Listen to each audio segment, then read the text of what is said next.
Jean chapitre 10, à partir du verset 1, je lis. En vérité, je vous le dis, celui qui n'entre pas par la porte dans la bergerie, mais qui monte par ailleurs, est un voleur et un brigand. Mais celui qui entre par la porte est le berger des brebis. Le portier lui ouvre et les brebis entrent, et les brebis plutôt entendent sa voix. Il appelle par leur nom les brebis qui lui appartiennent et il les conduit dehors. Lorsqu'il fait sortir toutes ses propres brebis, il marche devant elles et les brebis le suivent parce qu'elles connaissent sa voix. Elles ne suivront point un étranger, mais elles fuiront loin de lui parce qu'elles ne connaissent pas la voix des étrangers. Jésus leur dit cette parabole, mais ils ne comprirent pas de quoi il leur parlait. Jésus leur dit encore, en vérité, je vous le dis, je suis la porte des brebis. Tous ceux qui sont venus avant moi sont des voleurs et des brigands, mais les brebis ne les ont point écoutés. Je suis la porte. Si quelqu'un entre par moi, il sera sauvé. Il entrera et il sortira et il trouvera des pâturages. Il trouvera des pâturages. Le voleur ne vient que pour dérober, égorger et détruire. Moi, je suis venu afin que les brebis aient la vie et qu'elle l'ait en abondance. Je suis le bon berger. Le bon berger donne sa vie pour ses brebis. Mais le mercenaire qui n'est pas le berger et à qui n'appartiennent pas les brebis, voit venir le loup, abandonne les brebis et prend la fuite et le loup les ravit et les disperse. Le mercenaire s'enfuit parce qu'il est mercenaire et qu'il ne se met point en peine des brebis. Je suis le bon berger. Je connais mes brebis et elles me connaissent. Comme le Père me connaît et comme je connais le Père, et je donne ma vie pour mes brebis. J'ai encore d'autres brebis qui ne sont pas de cette bergerie. Celles-là, il faut que je les amène. Elles entendront ma voix et il y aura un seul troupeau. Et il y aura plutôt un seul troupeau, un seul berger. Je m'arrête au verset 17. Le Père m'aime parce que je donne ma vie afin de la reprendre. Personne ne me l'ôte, mais je la donne de moi-même. J'ai le pouvoir de la donner et j'ai le pouvoir de la reprendre. Tel est l'ordre que j'ai reçu de mon Père. Amen. Alors ce soir, notre titre tout simplement, c'est le bon berger. Jésus, le bon berger. Il dit en vérité, je vous le dis, celui qui n'entre pas par la porte dans la bergerie, mais qui y monte pas par ailleurs, est un voleur. Et nous savons ici, comme tout a été expliqué vraiment dans ce passage, Jésus est la porte par laquelle chacun de nous doit passer, tout être humain. Nous voyons aujourd'hui dans ce monde, il y a plusieurs religions, plusieurs dénominations. Et quand tu évangélises et que tu parles aux gens, ils te disent que Dieu, il n'y a qu'un seul Dieu. Et que toutes ces religions appartiennent à Dieu. Même si elles n'adorent pas Jésus-Christ, même si ces personnes qui y vont n'ont pas accepté Jésus comme leur Seigneur et Sauveur, Dieu est le Dieu de tout le monde. Donc, tous nous sommes les enfants de Dieu. Ça, c'est les paroles qui viennent de l'ennemi. Ça, c'est l'aveuglement que Satan a donné aux hommes pour ne pas qu'ils comprennent ni ne voient la vérité. C'est vrai que nous sommes tous des créatures de Dieu, mais pas tous des enfants de Dieu. Ici, Jésus est bien clair. Il dit, ces brebis entendent sa voix. Ces brebis connaissent sa voix. Lui, il connaît ses brebis et ses brebis connaissent sa voix. Et Jésus nous dit encore ce soir, frère, qu'il est la porte. Celui qui n'entre pas par Jésus, celui qui ne passe pas par Jésus dans ce monde, ne peut pas aller au ciel. Impossible. Parce que c'est lui qui est la porte. Alors tous ceux qui se disent qu'ils peuvent adorer Dieu sans Jésus, ils peuvent atteindre Dieu sans Jésus, ce ne sont que des menteurs. Mais ce soir, je voudrais, par la grâce de Dieu, m'attarder sur le verset 4. Il dit, lorsqu'il a fait sortir, c'est-à-dire le berger, lorsqu'il a fait sortir toutes ses propres brebis, il marche devant elles. Et les brebis le suivent parce qu'elles connaissent sa voix. Les brebis suivent le berger. Pourquoi? Parce qu'elles connaissent la voix de leur maître. Parce qu'elles connaissent la voix de leur berger. Elles connaissent la voix de leur leader. Donc, elles le suivent. Chers frères et sœurs, est-ce que nous connaissons la voix de notre berger, Jésus? Parce que le gros problème qu'a aujourd'hui l'Église, et je dirais depuis la nuit des temps, c'est que l'Église ne connaît pas la voix de Jésus. Nous ne connaissons pas la voix de Jésus. Ah, c'est pourquoi dans les assemblées, quand souvent quelqu'un nous dit Dieu m'a parlé, on est ébahi, on est étonné parce que oh, Dieu nous parle à nous tous. Dieu parle à tous ses enfants, mais on ne connaît pas la voix de Dieu. Voilà pourquoi on fait tellement d'erreurs. Voilà pourquoi quand Dieu nous veut à gauche, nous on est à droite. Quand Dieu nous veut à droite, on est à gauche. Quand Dieu nous dit non, cette entreprise, ce n'est pas là que je veux que tu ailles. Ce n'est pas ce que je veux que tu fasses comme métier. Ce n'est pas dans cette école que je veux que tu ailles. Ce n'est pas cette formation que je veux que tu fasses. Dieu nous parle, mais on n'entend pas sa voix. Or, nous sommes de lui. Nous sommes sauvés par lui. Nous lui appartenons, mais nous ne comprenons pas sa voix. Voilà pourquoi l'Église fait tant d'erreurs. Et voilà pourquoi aussi on fait beaucoup d'efforts. Nous faisons trop d'efforts pour vouloir plaire à Dieu. Nous faisons beaucoup de sacrifices. Des sacrifices qui ne sont pas accompagnés d'obéissance. Parce que nous voulons plaire à Dieu. Nous faisons les choses à notre façon, à notre manière. Parce qu'on ne connaît pas, on ne comprend pas, on n'entend pas la voix de notre berger. Oh, Jésus est réellement notre Père. Hein? Nous ne sommes pas des inconnus dans la maison de Dieu. Jésus-Christ est réellement notre berger. Nous l'avons accepté comme notre Seigneur et Sauveur. Mais est-ce que nous entendons la voix de Dieu? Comment un chrétien peut dire, non, moi je suis fatigué d'aller à l'église. Non, moi je suis fatigué de prier. Non, moi je suis fatigué de lire la Bible. Non, moi je suis fatigué de faire telle chose, de tout ce qui est bien quoi. Je suis fatigué et il abandonne la main de Dieu. Il se tourne vers ce monde. Comment on peut abandonner la main de Dieu pour se tourner vers ce monde vil, ce monde de souffrance, ce monde de la honte, ce monde de la confusion? Il y a quoi dans ce monde? Il peut arriver qu'une personne tombe. Il peut arriver qu'un chrétien tombe, qu'il faiblisse ça. Nous sommes des hommes. Mais comment quelqu'un qui a déjà goûté à la présence de Dieu, qui a déjà goûté à l'amour de Dieu, peut se plaire dans ce monde? Il y a quoi de bon dans ce monde? Il y a quoi d'agréable dans ce monde? Quand je ne suis pas en formation, que je suis assis ici, dans mon fauteuil ici, que je regarde cette télévision, mon cœur saigne. Quand je regarde la télévision, les images, mon cœur, je dis, mais est-ce que ça c'est dans quoi on vit au fait? Il n'y a rien de bon dans ce monde. Il n'y a rien de bon.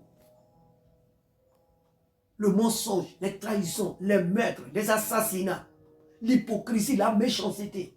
Il n'y a rien de bon. Comment celui qui a goûté à l'amour de Dieu peut retourner encore à ce monde? Comment un chrétien peut faire semblant de servir Dieu, mais alors qu'en lui, il n'est pas réel? Comment cela est possible?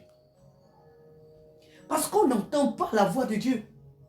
Au moment où toi, tu es fatigué, l'Esprit de Dieu qui est venu habiter en nous, il n'est pas là que pour dire que oui, l'Esprit de Dieu il est en nous. L'Esprit de Dieu est en nous pour nous encourager quand nous sommes fatigués.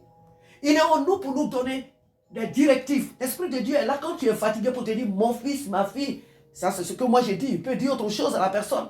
Mais l'Esprit de Dieu est là pour nous encourager. Quand tu veux faire quelque chose de mauvais, l'Esprit de Dieu est là pour te dire, mon fils, ma fille, non. L'Esprit de Dieu est là pour te dire, ne fais pas ça. C'est ça qu'il est notre boussole. Il est notre avocat. Il est notre conseiller. Comment quand toi tu es fatigué de prier et que tu penses que tu es à bout, comment tu fais pour ne pas entendre la voix qui te dit, mon fils, ma fille, c'est pas grave si tu n'as pas prié aujourd'hui. Ne t'inquiète pas, je suis avec toi. Prends courage et marche. Comment tu fais pour ne pas entendre la voix de Dieu qui te dit, non, je ne veux pas que tu sortes, parce que il n'est pas obligé de te dire pourquoi il te dit de ne pas sortir. Mais il sait ce qui va se passer là au dehors. Donc il te dit, non, ne sors pas. Comment tu fais pour ne pas comprendre que le Seigneur ne veut pas que tu prennes ce vol? Parce que peut-être il y aura des assaillants à l'intérieur. Il y aura peut-être des crashs, on dit un crash, je sais pas. Il y aura peut-être un accident. Donc Dieu ne veut pas que tu montes, tu prennes ce vol. Comment on fait pour ne pas entendre la voix de Dieu? Nous sommes les enfants de Dieu. Nous sommes le peuple de Dieu. Comment on fait pour ne pas entendre la voix de Dieu? Or, chaque enfant connaît la voix de son père. Chaque enfant connaît la voix de ses parents. Et qu'il y ait des milliers de personnes, la voix de ton père, tu la connais. La voix de ta mère, tu la connais. Parmi tant d'autres. Comment on est l'église de Jésus? On est habité par le Saint-Esprit et on ne connaît pas la voix de Dieu. Le gros problème de l'église aujourd'hui, c'est que nous ne connaissons pas la voix de Dieu. La voix du bon berger, nous ne la connaissons pas. Nous ne l'entendons pas du tout. Voilà pourquoi aujourd'hui l'église est envahie de toutes sortes de pratiques, de doctrines, des démons. Voilà pourquoi aujourd'hui nous sommes dans le faux. J'ai vu des passages cet après-midi ici sur YouTube, un pasteur, quelqu'un qui confessait, qui disait que pour qu'il ait la gloire, pour qu'il ait l'évolution, il a sacrifié dans son église 5 personnes. 5 personnes qu'il a sacrifiées pour avoir la gloire.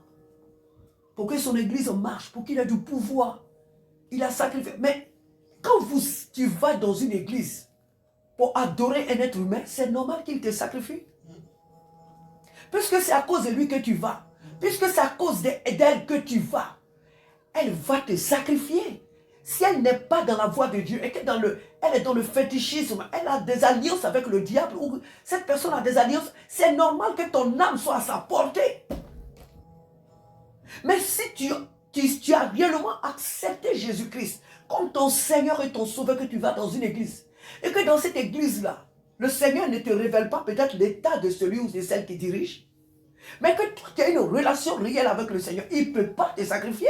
Il ne peut pas. Il ne peut pas atteindre ton âme. Comment des gens font pour sacrifier les membres de leurs églises? Parce que ces membres-là sont venus là pour lui. Pas pour le bon berger, mais pour l'être humain. Le gros problème que tous nous avons, je ne parle pas que pour toi, je parle pour moi-même ce soir.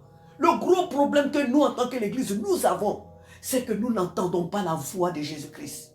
Nous n'entendons pas la voix du Saint-Esprit. Et nous tentonnons comme le monde. Nous souffrons comme le monde. Nous faisons les choses comme le monde. Nous avons les mêmes difficultés. Nous avons les mêmes problèmes. Nous avons les mêmes réalités, si je peux dire. Et nous ne sommes pas différents du monde. La seule différence, c'est que nous, on est sauvés par grâce. Et puis ça s'arrête là. Mais on n'a aucune vie avec l'Esprit de Dieu. On n'entend pas Dieu. Est-ce que c'est notre priorité dans nos prières de dire, Seigneur, moi je veux entendre ta voix. Parce que si tu es mon Dieu, si tu es mon Sauveur, je veux entendre ta voix. Et je veux obéir à cette voix. Lorsqu'il a fait sortir toutes ses brebis, il marche devant elles. Et les brebis le suivent parce qu'elles connaissent sa voix. Elles ne suivent point un étranger. L'église aujourd'hui suit un étranger. La majorité d'entre nous suivent un étranger. Et cet étranger-là, c'est le diable. Mais quand nous regardons aujourd'hui l'église, et qu'il y a toutes sortes de vacarmes, l'apostasie, tout ce qui règne aujourd'hui dans l'église, le mal qu'on ne voit même pas dans le monde, mais que nous voyons dans l'église, c'est qui? Qui est-ce que l'église écoute? Qui est-ce que l'église est en train de suivre? Pas le bon berger. Pas le bon berger. L'église est en train de suivre l'étranger. L'étranger qu'en réalité ici dans le verset 4 de Jean chapitre 10, l'étranger qu'elle ne devait pas suivre, le troupeau, les brebis, c'est cet étranger-là que l'église aujourd'hui suit. Que les brebis suivent. Jésus lui ici confirme et dit, elles ne suivront point un étranger, mais elles fuiront loin de lui. Ah, si tu es réellement un enfant de Dieu, Si tu as réellement accepté Jésus comme ton Seigneur et ton Sauveur, tu dois entendre sa voix. Toi et moi, nous devons entendre la voix de Dieu. Et parce que nous entendons la voix de Dieu, nous n'allons pas être dans l'apostasie. Nous n'allons pas nous morfondre dans le mal, dans tout ce qui est contradictoire, dans tout ce qui dévalorise la parole de Dieu, dans tout ce qui combat la parole de Dieu. Si nous entendons la voix de Dieu, la voix du Saint-Esprit, nous n'allons pas fuir le Seigneur, le bon berger, pour suivre l'ennemi de notre Dieu, qui est le diable. Au contraire, nous chercherons toujours voies et moyens pour marcher loin de lui, pour aller loin de lui. Il dit, mais fuiront loin de lui, parce qu'elles ne connaissent pas la voix des étrangers. Jésus leur dit cette parabole, mais ils ne comprirent pas de quoi il leur parlait. Je vais m'arrêter là ce soir. Il nous faut suivre la voie. Il nous faut connaître la voie de Jésus-Christ, notre berger. Si nous sommes enfants de Dieu, que nous avons accepté Jésus comme notre Seigneur et Sauveur, il nous faut connaître réellement sa voie. Le Seigneur a des gros projets, des bons projets pour nous.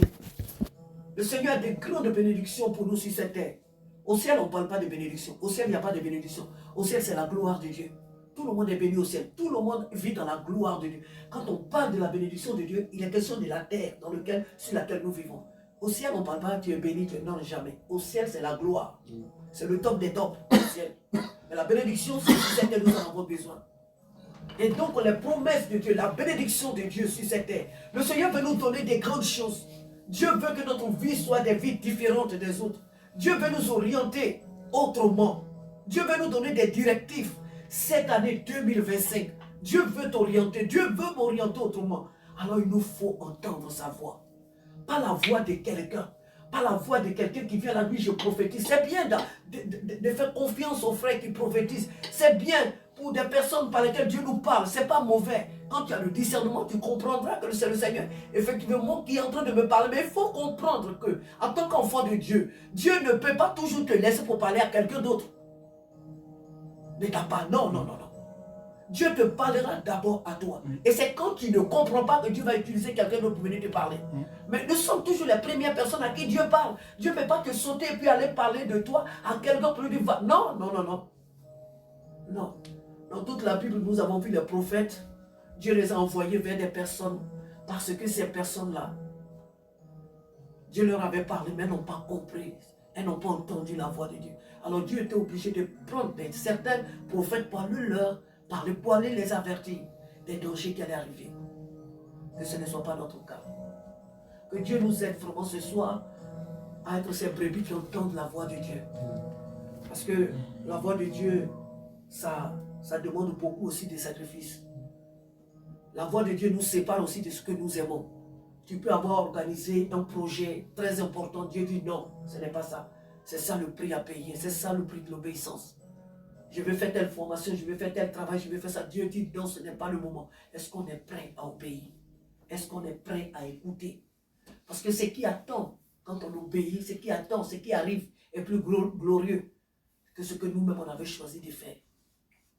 On a du mal à entendre la voix de Dieu. Que Dieu nous aide ce soir à être de ceux-là qui entendent vraiment sa voix. Amen.